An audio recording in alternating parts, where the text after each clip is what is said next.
It's a Good Friday morning, friends. Ann here, and I've got my cup of coffee, and I hope that you all are ready to dig into Scripture today as we remember why Good Friday is called Good Friday.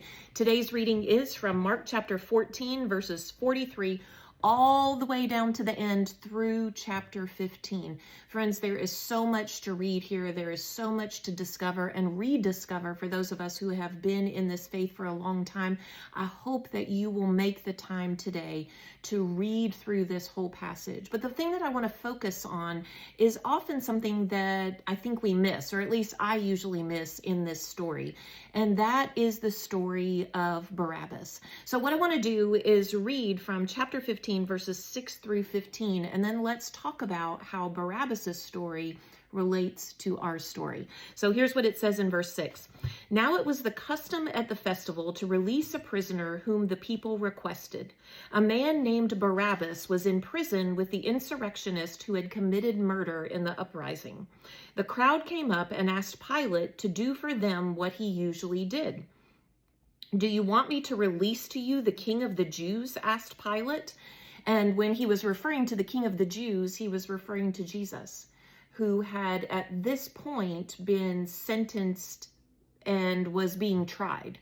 And Pilate really wanted to release Jesus, but yet the people did not want him to be released.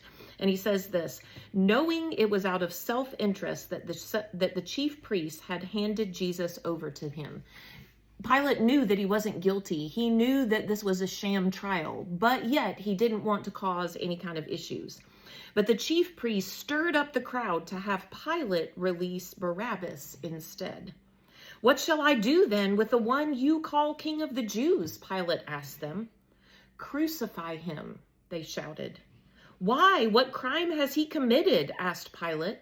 But they shouted all the louder, "Crucify him." Wanting to satisfy the crowd, Pilate released Barabbas to them. He had Jesus flogged and handed him over to be crucified.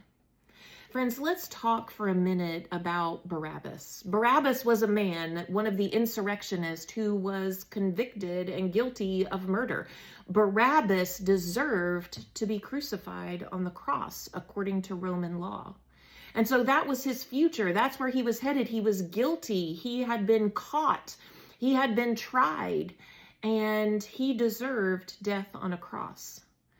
And then you have Jesus, who participated in this sham trial, was accused of things that were actually true. Being the king of the Jews, he was king.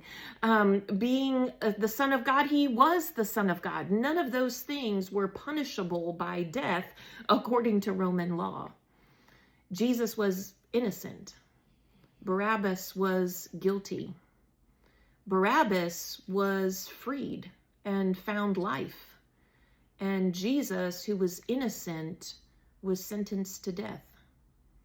Have you ever wondered what happened to Barabbas after this? Do you ever wonder if he began to find out about Jesus, this one who had saved him from death? Do you ever wonder if maybe Barabbas turned his life around and gave his life over to Christ? Or do you think that he continued to live a life of crime? Do you think he continued to live a life of sin? We don't know. But either way, Jesus, in his grace, in his mercy, in his compassion, in his love for Barabbas, took Barabbas's place on the cross. That cross was meant for Barabbas. It was not meant for Jesus. And friends, that cross was meant for you and for me.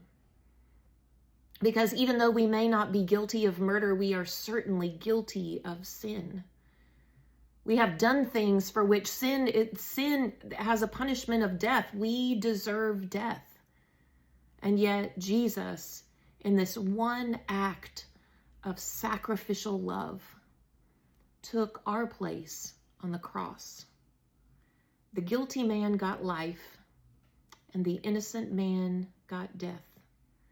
Jesus died for Barabbas, and Jesus died for you and for me. Have a good Friday.